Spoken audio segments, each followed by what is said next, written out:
Ще му хвърля един сладолет и идвам.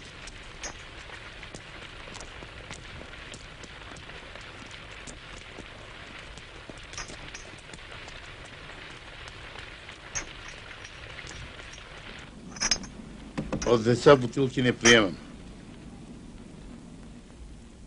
Ама защо? Крадете ги, гълъбчето ми, крадете ги. Ей за това. Мама ме прати. Да ти даде бележка, мама ти. Честна дума. Може да я попитате като дойде. Бе ти български не разбираш ли? А? Ямах ли тази мрежа оттам? Може да ми говорите и по-учтиво. Ти ли ще ми учиш, бе, Сапланко? Хайде мъка! Няма да излеза. Няма ли да излезеш? Аз сега ще науча тебе! Мене до гуша ми е дошло от бутилки. Ама...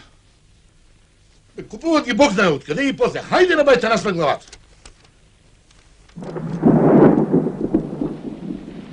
Кънчко те храна може ли да хване? Не може. Що не ги върне? Имаше опашка. Не ми се чакаш.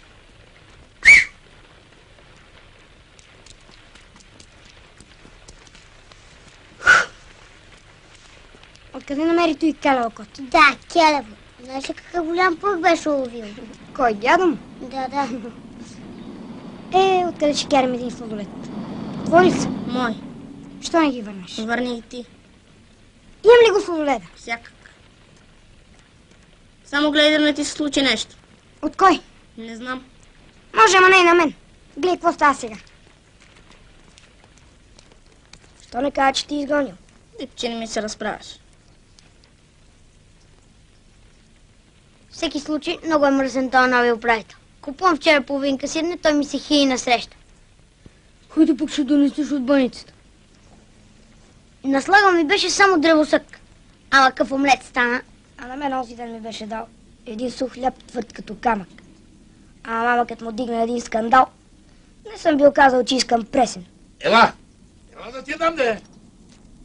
Още гаща ли може да си върже? Книгата за оплакване ще ми иска. Ще я дадеш като нищо. И да си отменяш думите, защото знаеш ли? Какво не знам, бе? Бе, какво не знам? Аз ще ви науча.